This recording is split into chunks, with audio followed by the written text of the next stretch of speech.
Before getting started, I want to point out a couple of options for the simulation. I'll click the Options button in the task pane, and from here can choose which units to use for the test, independent of the units used in the SOLIDWORKS document. Material properties, which I'll talk about next, are automatically converted to either SI or English. Keep in mind, you can always come back to this after you've completed the simulation to change your units. In the Results Location field, you can specify where on your computer the results from your analysis will be saved, if you choose to save them.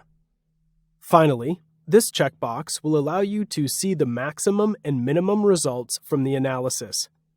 When you get to the results, SimulationXpress will automatically color-code the model to show areas of maximum and minimum stress and displacement. But this checkbox turns on flags that point to the exact locations on the part for the maximum and minimum values. I can either click OK to accept the settings, or hit Cancel to revert back to the previous settings.